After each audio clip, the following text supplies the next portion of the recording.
Today I make the choice to leave behind this fragile body and embrace the metal form that will carry me into the future.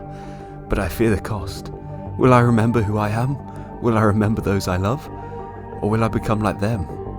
A hollow shell, devoid of the very thing that makes us human. A long time ago, the dominant species on this planet were a fleshy, ape-like creature known as humans. They existed in a time before our time, and so the stories go, either created our world or doomed it, although I know not what these tales of senile elves are based on. In our time, humans were a dominant force in the world. They, as all things do though, came to an end. However, the greatest trait of these humans was their tenacity. They refused to go quietly into the night. So the last members of their species chose one of two paths. Some became the passengers that we will speak on at a later date. You can find these both in and outside of Guildhalls. The others, however, became remenants, shedding their flesh for a form of ornate metal, created by a being lost to time, known only to us now as Omentech. The remnants you see today, well, parts of them at least, trace their ancestry back to those first created by Omentech, although none, to my knowledge, have survived unaltered by time. Replacement parts, you see, are hard to come by these days.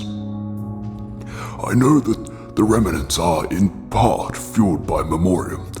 However, the exact magics used are beyond even my understanding. They do grant them the ability to fly, manipulate objects with their mind, and remain cognizant despite their machine bodies. Their minds, however, do not operate under the same rules as yours or even my own. Their cognitive abilities are far superior. They can keep track on many things at once, memorizing long sequences with ease. They can perform calculations that would be impossible for our minds. However, when it comes to memory, they are severely lacking. They must constantly refresh memories, information, and ideas that they wish to keep, otherwise they forget it at a rapid rate. It is not uncommon for remnants to keep vast libraries consisting of nothing more than journals documenting their days, weeks, years, or even millennia-long lives. Remnants do not need sustenance nor sleep, and so they spend this time cataloging their thoughts, recording those which they wish to keep and letting others be filtered out. Remnants at one time all were forged identically. However, since that time, as I mentioned, many have been forced to replace their component parts, making them now all look somewhat unique. As well as this, most likely to distinguish themselves further from one another, many commission the artistically inclined orcs of the Guildhalls to carve new faceplates for them, ranging from simple, exaggerated states of emotion to intriguing works of art. They also adorn their floating forms with ribbons, robes, tapestries, or other items to similarly display intricately detailed artworks, patterns, and scriptures. The standardized appearance of the remnant consists of several parts. Firstly, the strange fluid-filled orbs which sustain them.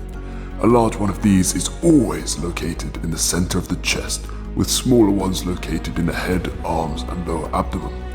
These orbs are then surrounded by the intricate pieces of machinery and armor-like castings to give the upper portions the visage of humans. Their lower extremities have been replaced with a bladed saddle of sorts, which allows them the ability of flight.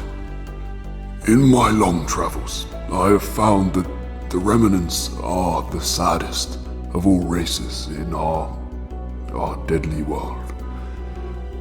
This is because they have lost much of what they wished to keep in their transformation to this form, their memories themselves.